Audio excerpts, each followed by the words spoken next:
everyone, and welcome back to Rayman 2 The Great Escape on the SEGA Dreamcast. I am One Wild Sheep, and today we are entering a brand new level yet again. Who'd think that? A new level? And this level is actually, as I said at the end of the previous part, this level is actually my favourite stage in the entire game. It's the most memorable stage in the entire game. And before I had this game, I used to have this demo disc on the Dreamcast, and this level was a level they featured on the demo disc. And this is one of the first major levels of the game in terms of plot, because, as you can see by this cutscene, we're entering a new world, in quote unquote. And this world is basically one of the levels where we can get hold of one of the 4 masks that we're chasing after. And these levels seem to be a bit more significant in terms of size and scale compared to the other levels of the game. Ultimately, they mean nothing. They're all the same. The only difference is some may have a boss fight at the end. And this one actually does have a boss fight in the end. The bosses aren't that big a deal, though. The boss fights in this game are pretty bland, if I do say so myself. The only real challenging one being the final boss. But anyway, this right here is quite possibly one of the greatest scenes in video game history. I love this scene. And there is no way that would have killed me. Come on. I tipped my toe in the water, for God's sake. But anyway, this cage down the bottom by here is actually a very easy cage to miss. So be sure to grab this from the get-go. When you grab the cage though, however, a pirate will spawn, so just be aware of that, and just keep booping the pirates. Fortunately, he's one of those 3-hit pirates that take little to no damage, so there's that. Although I remember on, I think it was either the N64 version, or just the demo version of the stage, there used to be a pirate that used to dig through the ground. I can't remember what version of the game he was in exactly. It was either the demo version of this game or the N64 version. But anyway, I digress. Let's just keep moving onwards into this here water main. Now, this isn't the way you're meant to go to get to the end of the stage. It's basically just an alternate route if you want more lums. And if you also want another prism for Glowbox's amazing adventures, his amazing mini-games, which I actually don't remember any of the Glowbox minigames, so I think I should probably check them out sometime before the end of this LP. You know, by the time I get to that point in the LP, otherwise that'll be quite an interesting thing to watch. But for the most part, that's all this cavern exists for, is just that one cage and that prism. So after we've gone there, let's just make our way back and head on up through this ladder.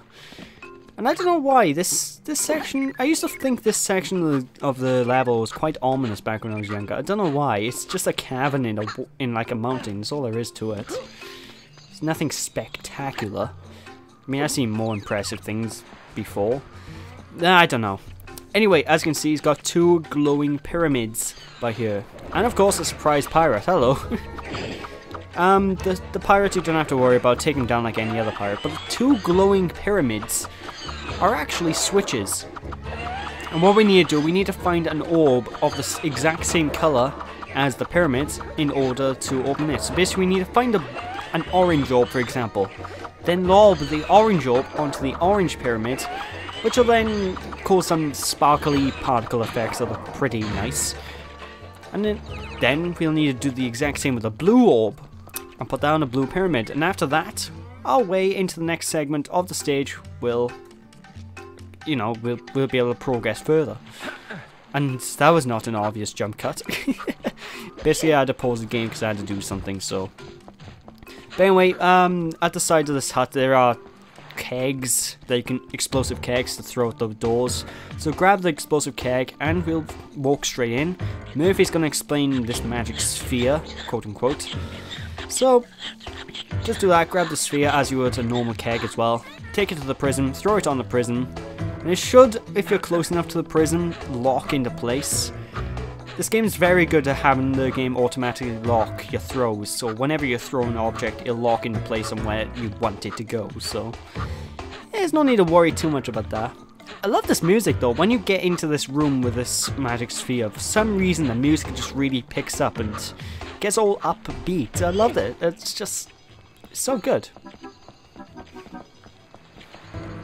But of course, now we're done now, we have to repeat the exact same thing on the door on the other side. And for the most part, this is all there is to the stage. It is a very simple stage. There's not much to explain, but I don't know, I just always found this to be the most memorable level for me. It's always been the one I used to go back to and play the most. I've always found it to be the fun. I don't know. It doesn't look as fun as it is to play. I'll tell you that much right now, but hey. Now one thing about these spheres is don't walk off the edge with a sphere, because you can't keep carrying it if you walk off the edge. So just walk around the edge, down the actual staircase. I don't know if the sphere respawns if you drop it off the edge, but you know, it's been a while since I played this. Just walk around the edge and you'll be fine and dandy. For some reason I'm having deja vu, like I already LP'd this part. I don't know why. But anyway, there's the doorway opening up. And don't worry about the bats. The bats aren't actually enemies in this game, thank God. I hate games that have bats with enemies. They're really just, they're really difficult. Actually, any type of bird enemy I don't like in most games. Like Hercules, for example, on the PS1. If any of you's played that, you know. It's just the bane of my childhood, that game is. But basically, collecting all these lumps around here, and now we're going to head into this mystical door. And, yeah, it looks very starry in there. And you know why? Because suddenly, for no apparent reason, well, what can I say? We're in space. No reason whatsoever, we're just in space. How are we breathing? I don't know. Why space? I don't know. This isn't explained. Although it looks like this game is designed with 3D with all the particle effects being flung at the screen. Which makes sense, because this version of the game is also re-released on the 3DS. So that's probably why they chose this version. But of course, it's a very simple slide to go down. Basically, whenever you're at the edge of a jump on a slide, Rayman will automatically jump. You don't need to push the A button. There are instances in this game where you do need to push the A button on one of these segments, but not by here. Just keep sliding and leave the game do everything for you. As long as you can aim where you're going, that's all that should matter in the end of it. So just continue moving forward. The slide section as a whole really isn't that long. So meet Axel, the guardian of the Sanctuary of Water and Ice. Also known as quite possibly one of the most boring, well not boring, one of the easiest boss fights in game history. And I can't believe I got hit by him. I've never been hit before by this guy until this LP, so I didn't even know it was possible. But basically, keep sliding up on the purple thingies, hit this ice that's above him, and he'll die. I really wish that wasn't all there was to the boss, but there is. Very easy boss, but really easy. This game wasn't known for its bosses though. The level design's what this game's sort of known for. The bosses is just sort of there. Although it is a shame I missed one lum on my way down here on the slide. That is quite annoying. But hey, no matter. I also give you some red lums here if you need health refills, which is always kind. Especially since your health doesn't actually refill between levels, unless you get a bonus level, so it's always good.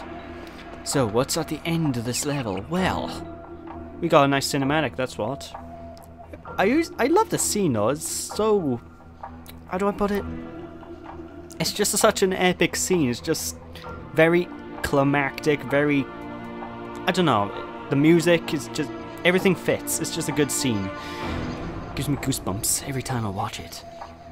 And look, this effect by here actually used to amaze me even back in the N64 version. That lightning effect, I always loved that. I just thought it was like, whoa, whoa, we're dealing with new technology, man.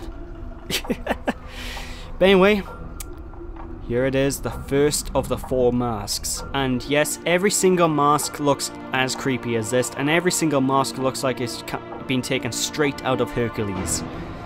Christ, there's 2 Hercules references in a single episode. I'm sensing a pattern emerging. Seriously though, these masks really do look like they belong from Hercules. So, where did we get teleported when we grabbed that mask, you might ask? Well, wherever this place is. I don't know what this place is, but we get teleported here. And that bloke but there with a magic hat, he's Locust. And like I said, he does literally nothing apart from teleport you to places. He's really... There's no point for him being in the plot. Apart from the fact he has the magician's hat. Magician's hat from the very first Rayman. I think that's quite interesting. He's not the only not enemy. He's not the only character with this hat in this game either. This hat appears quite often, like in one of the stages coming up, the Cave of Bad Dreams. One of the main guys of that level has a hat like this. I don't know. I always like the design of these hats though. Sort of like a staple at this point with the Rayman series. It's even carried on up until Rayman Legends, I think, so... the more you know. So yeah, Locust is just completely useless. I kid you not, he just sits there the whole game. You get all 4 masks, what does he do? Well, apparently he does things off-screen. Well, a load of good that is off-screen. We don't get to see it. I don't know, he really bugs me, the fact he does literally nothing this game. Anyway, to the Menhir Hills. However you pronounce that, the something hills. And we get introduced to a brand new mechanic in this stage, folks. That's right. Careful. The place is guarded by a walking shell. Did you know that? We gotta be very careful. We're hunting rabbits. So basically, got a shell. And this shell kind of acts like a dog. It'll chase after you. If it touches you, it'll explode. Because, you know, dogs do that. And, basically, whenever it gets tired out, it'll start moving.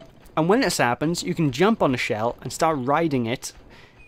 And you won't see me do that just yet. First things first, we're going over here to open up a hidden doorway. And get out of your shell. Basically, that doorway the doorway I just unlocked was down here, which leads to this chest.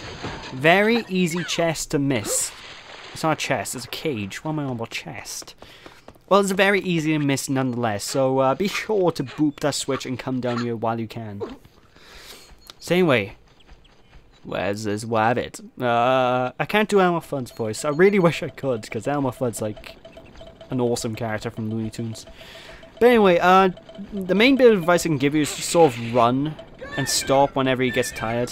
When you press the B button on this thing, you go faster. When you go faster, you won't be able to jump off, so be careful. And if you press the A button, you'll jump off. Very simple. And not all of these shells control the exact same way, though. Some shells later on in the game will actually jump if you push the A button, so there's that.